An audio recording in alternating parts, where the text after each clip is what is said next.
My naam is Emden Colling, ek is in graad 9 van Hoërskool Nico Malan. Voorsitter, staan u net soos 'n Ferrere met die voet in die stiebel, reg om te trek. Dames en here, immigrasie is nie 'n nuwe of unieke verskynsel nie, allerminst net 'n Suid-Afrikaanse fenomeen. Volgens die New World Immigrations was die geraamde getal internasionale migrante reeds 258 miljoen en 3,4% van die wêreldbevolking bly buite die grense van die lande waarin hulle gebore is. Die rede om uit jou geboorteland te ontwortel is uiteenlopend. Die wêreld beweeg in en uit oor grense, almal op soek na helder liggies en klatergoud. Dames en here, die ou verstokte debat van bly of gly duur al vir jare voort. Soveel van my vriende bou al reeds lugkastele oor 'n lewe in die buiteland. Hulle is gereed om hul wortels oor te plant in 'n ander land. En hierdie lugkastele word ook gebou op helder liggies en klatergoud. Maar voorsitter, ek glo, die groener gras in die buiteland is net 'n illusie. Ek gaan my standpunt aan julle bewys deur 3 geldige argumente met ondersteunende bronne aan julle voor te lê. En glo vir my, na afloop van my beredeneerde toespraak sal julle nie dieselfde pad as die Ferrere stap nie. Voorsitter, ek het my navorsing gaan doen en besef dat die belofte van groot geld kom saam met groot uitgawes. En jy as buitelander gaan aan die agterste speen moet stip. En om jou wortels te lig is nie pynvry nie. Eerstens is daar 'n wortel voor jong mense se neuse gehou, 'n belofte van groot geld. Hierdie beloftes van in die buiteland lyk dalk belovend, maar voorsitter, dit is slegs 'n illusie. Wat uit die oog verloor word, is dat saam met die groot inkomste kom die groot lewenskoste. Die buiteland betaal goed, maar jy gaan jou hande diep in jou sakke moet steek om te kan oorleef. Kos is peperduur en om in 'n pandokkie op die 6de vloer sonder 'n huisbak te bly, kos 'n fortuin. Dan is daar geen Maria wat jou klere kan was en stryk nie, nie eens te praat van vloere poets, klere was of kaste regpak nie. Nee, jy sal jou vingers stomp moet werk om kop bo water te hou. Daardie reuse salaris, of sal ek eerder sê daardie reuse wortel, verdwyn soos mis voor die son, nog voor jy kan sê mes. Die artikel 7 belangrike feite oor migrasie, 10 Julie 2022, ondersteun my argument. Alana Bailey, uitvoerende hoof van AfriForum, skryf in haar artikel dat die gras nie regtig so groen is aan die ander kant as wat dit lyk nie. Sy reken na 29 jaar se ervaring met emigrante en remigrante. Dit is nou mense soos die Ferreres wat net hulle goed gevat en getrek het, net om na 'n paar jaar weer terug te trek. Wil dit vir haar blyk dat baie mense onder die vals indruk van maanskyn en rose emigreer. Dit is nou klatergoud waarna ek telkens verwys, dames en here.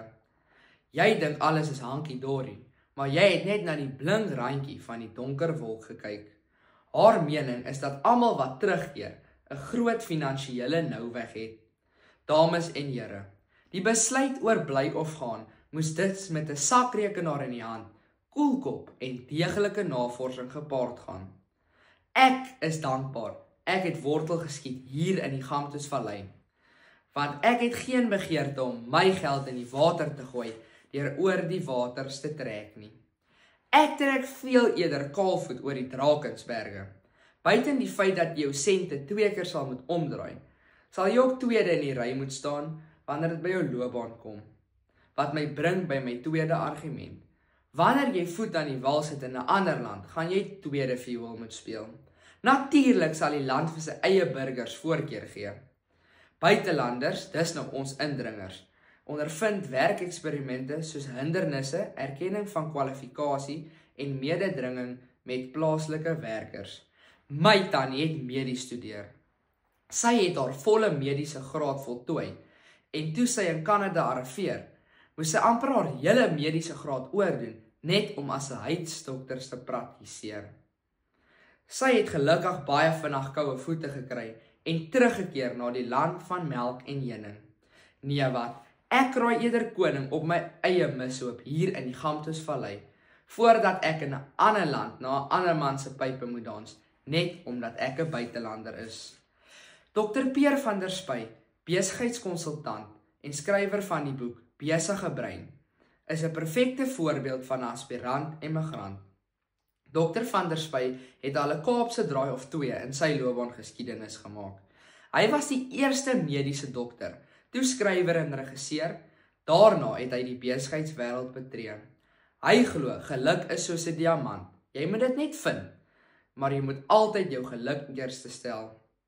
Volgens hom hoef jy nie jou geluk in 'n ander land te gaan vind nie, want as jy hier gelukkig is op eie bodem, sal jy suksesvol wees. Ek is vas oortuig dat daar 'n verskil is tussen klatergoud en die diamant waarvan Dr. van der Spy praat. Ek het nog nooit gehoor van diamante in die Gamtosvallei nie, maar soos my oupa altyd sê, wat jy dink, sal jy beklink.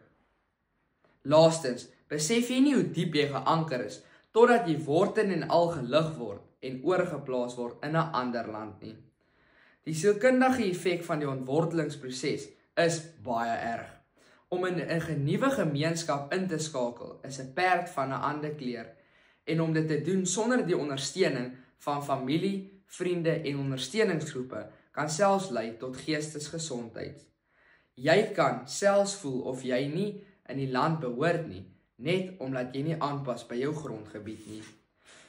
Dames en here, ek bly veel eerder in die warm Afrika son, voordat ek klatergoud en helder liggies najag. Mense trek oor en weer oor grense.